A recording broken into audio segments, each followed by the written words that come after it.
नमस्कार आदाब, आप देख रहे हैं द जस्टिस हिंदी। बरेली से इस वक्त एक सियासी संदेश वाली खबर सामने आई है, जहां संत रविदास जयंती के मंच से समाजवादी पार्टी के नेताओं ने केंद्र और राज्य सरकार पर जोरदार हमला बोला है। आरोप है कि सरकार झूठे जुमलों पर टिकी है और अब जनता के वोट के अधिकार पर हमला किया जा रहा है। यह तस्वीरें हैं बरेली देहात के फरीदपुर विधानसभा क्षेत्र के धीरपुर गाँव की, जहाँ संत रविदास जयंती के अवसर पर आयोजित कार्यक्रम में बड़ी संख्या में लोग जुटे। कार्यक्रम के मुख्य अतिथि SIR प्रभारी और पूर्व MLC शशांक यादव ने मंच से सरकार की नीतियों पर सवाल खड़े किए। बोले, मौजूदा सरकार झूठे जुमलों के सहारे सत्ता चला रही है और अब जनता के वोट के अधिकार को छीनने की कोशिश की जा रही है। शशांक यादव ने कहा कि समाज को नाम और पहचान के आधार पर बांटने की साजिश की जा रही है। उन्होंने 2016 में रोहित वेमुला समेत कई युवाओं पर हुए अत्याचारों का जिक्र करते हुए कहा कि पीड़ितों को न्याय दिलाने के लिए सुप्रीम कोर्ट तक जाना पड़ा, कानून बना, लेकिन अब उस पर रोक लगा दी गई है। उन्होंने कहा कि PDA यानी पीड़ित, दलित और अपमानित वर्ग करीब 90 साल के लंबे संघर्ष के बाद देश को संविधान मिला। संविधान सभा के 364 सदस्यों में से 290 सवर्ण थे, जिनकी सहमति से संविधान बना और देश को बराबरी का अधिकार मिला। बाबा साहब ने एक दिन में वोट का अधिकार नहीं दिया,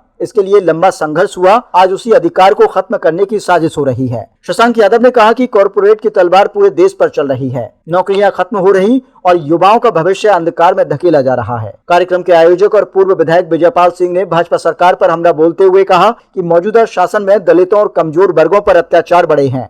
उन्होंने कहा कि PDA को सम्मान दिलाने का काम समाजवादी पार्टी और अखिलेश यादव ने किया है। भाजपा राज में PDA पर जुल्म बढ़ा है, संविधान और सम्मान बचाने का काम अखिलेश यादव कर रहे हैं। वहीं विधायक शहजिल इस्लाम ने कहा कि भाजपा शासन में गरीब, किसान और युवाओं पर जुल्म बढ़ते जा रहे हैं। महानगर अध्यक्ष शमीम खां सुल्तानी ने दावा किया कि साल 2027 में उत्तर प्रदेश में समाजवादी पार्टी की सरकार बनेगी। निवर्तमान जिला अध्यक्ष शिवशरण कश्यप ने कहा कि PDA के नारे के दम पर समाजवादी पार्टी ने लोकसभा चुनाव 2024 में जीत दर्ज की। पूर्व जिला अध्यक्ष शुभलेश यादव ने उपचुनाव में जीत को मेहनत से जुटने की बात कही। कार्यक्रम में पूर्व विधायक सुल्तान बेग, प्रदेश प्रवक्ता मोहम्मद साजिद, जिला महासचिव संजीव यादव, पूर्व महानगर अध्यक्ष कदीर अहमद, इंजीनियर अनीस अहमद खां, महिला सभा जिला अध्यक्ष स्मिता यादव सहित बड़ी संख्या में पार्टी नेता और कार्यकर्ता मौजूद रहे। कार्यक्रम का संचालन नुसरत शेख ने किया। संत रविदास जयंती के मंच से उठी ये आवाजें अब सियासी गलियारों में हलचल पैदा कर रही हैं। बरेली से द जस्टिस हिंदी के लिए रिपोर्ट।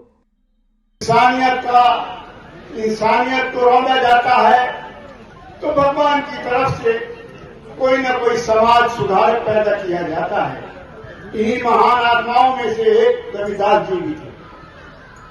हम सबको एक रहने के लिए, साथ चलने के लिए, जुल्म के खिलाफ लड़ने के लिए रविदास जी के बताए हुए रास्ते पर चलना होगा। क्योंकि जब जुल्म के खिलाफ हम लोग इकट्ठा नहीं होंगे तो जुल्म बढ़ता जाएगा, और हम जब इकट्ठे हो जाएंगे तो जुल्म का मुकाबला कर सकते हैं। जय हिंद, जय समाज। और 750 साल पहले उन्होंने कहा था कि जात के ऊपर कहा कि जात न जात है जो केतन की पाप, और रैदास मनुष्य न बनिए जब जात न जाएगा। मगर जब तक जाति खत्म नहीं होगी तब तक इंसान मनुष्य नहीं बन सकता। आज ये हम लोग जो बैठे हुए इसी बात के लिए बैठे हुए हैं कि हमारे पूरा सिस्टम, हमारा दिमाग पूरा इस हिसाब से कर दिया गया है कि नाम देख के, शक्ल देख के लोग अंदाज लगा लेते हैं कि ये क्या होगा। बुधवार को पंडित जी के यहां पैदा हो गए तो बुद्धि कौशल कहलाओगे, ठाकुर साहब के यहां पैदा हो गए तो बुद्धवीर कहलाओगे, वैश्य के यहां पैदा हो गए तो बुधलाल कहलाओगे, और हम जैसे दलितों के, पिछड़ों के पैदा हो गए तो बुधवार को पैदा हुए तो बुधवा कहलाओगे। और ये हकीकत है। नाम के जरिए लगातार एक पहचान बनाने की कोशिश की गई है, जिसको आज से 750 साल पहले संत रविदास ने खोला। सिकंदर लोदी जैसे शासक के सामने भी अपनी बात से वो टिका नहीं, और इन चीजों को लेते हुए आज की तारीख में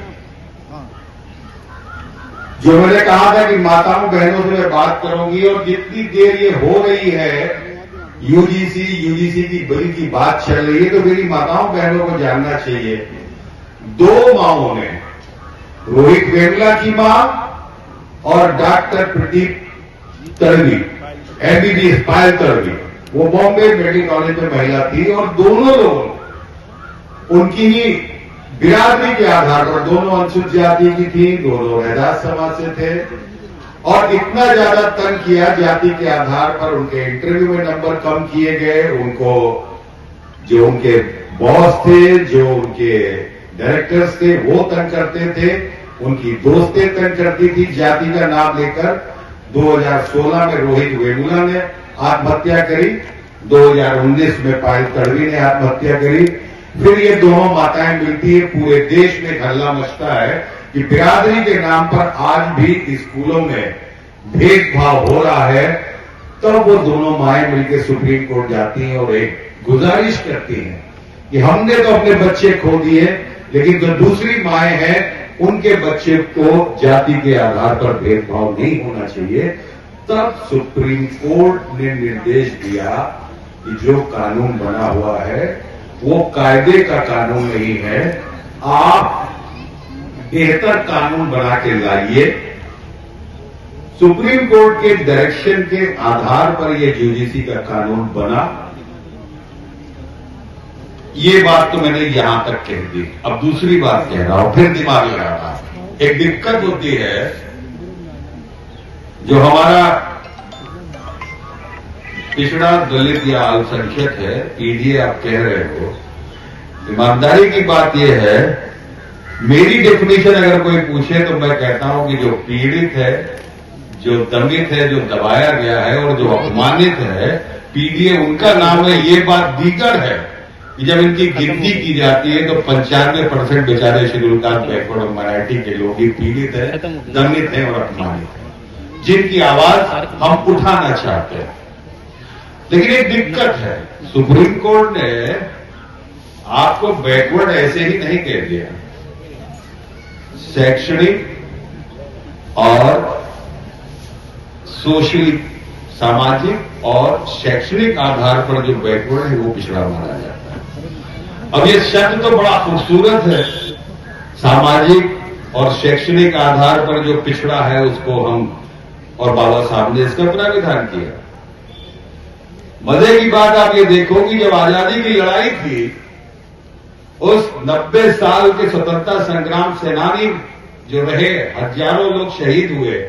कुछ लोग गरम दल के थे, कुछ नरम दल के थे, कुछ बंदूक गोली चलाते थे, कुछ भगत सिंह की तरह आवाज उठाते थे, कुछ शांतिपूर्वक धरना प्रदर्शन करते थे। लेकिन उन 90 साल की लड़ाई में लोगों ने ये पाया कि मुल्क को आगे बढ़ाना है तो हमें एक ऐसा नया हिंदुस्तान बनाना है जहां पर जो सपना संत रविदास ने देखा, जो सपना हमारे बुजुर्गों ने, कबीर ने देखा कि कोई मनुष्य में कोई अंतर रंग पे, रूप पे, भेद पर अंतर नहीं करेगा, हम एक ऐसा निजाम बनाएंगे, तब जाके संविधान बना था। और आज जो लोग आरक्षण के नाम पर ये कहते हैं कि उनका गला घोटा जा रहा है और शेड्यूल कास्ट और बैकवर्ड के बच्चे कम नंबर के बावजूद जगह पा जाते हैं, तो उनसे पूछ लेना कि जिस समय संविधान लिखा जा रहा था, उस संविधान सभा के 334 लोगों में 290 लोग विशुद्ध सवर्ण थे, ब्राह्मण थे, ठाकुर क्षत्रिय थे। और उस वक्त चूंकि वो स्वतंत्रता के आंदोलन से निकले हुए, तपे हुए पक्के सिपाही थे, तब उन्होंने आरक्षण के प्राविधान को सर्वसम्मति से माना था। बाबा साहब का सुझाव था, माना पूरी संविधान सभा ने था, उस संविधान सभा ने माना था जिसमें 334 में 236 सवर्ण। बड़ी खुशी की बात है कि देश में एकता और प्रेम का संदेश देने वाले संत शिरोमणि श्री रविदास जी की जयंती के मौके पर हम लोग इकट्ठे हुए हैं यहाँ। और ये कार्यक्रम हरिपुर में ही नहीं, हमारे राष्ट्रीय अध्यक्ष माननीय अखिलेश जी के आह्वान पर हर जन, पूरे प्रदेश में हर जिले में रविदास जी की जयंती मनाने का आयोजन किया जा रहा है। और जितने महापुरुष हैं सभी की जयंती समाजवादी पार्टी मनाती है, सबको सम्मान आदर देने का काम करती है।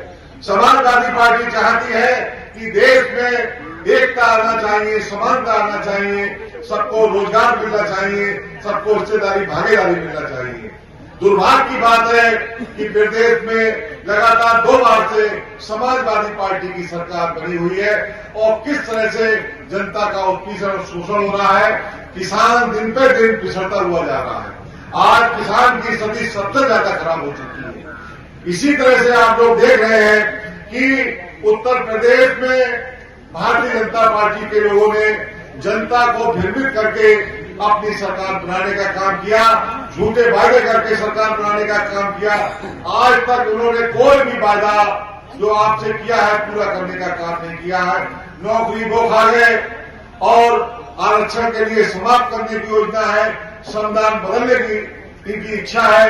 लेकिन अभी जो लोकसभा का चुनाव 2024 में हुआ है उसमें हमारे राष्ट्रीय अध्यक्ष जी ने जो पीडीएफ फार्मूला चलाया था और जो भारतीय जनता पार्टी कहती थी कि 400 के पार हमारी सीटें आएंगी, लेकिन हमारे दलित समाज के भाइयों ने समझा 400 के पार अगर सीटें आ गई तो जो है ये देश का संविधान बदल देंगे बाबा साहब का और हम लोगों को 500 साल पीछे करने का काम करेंगे।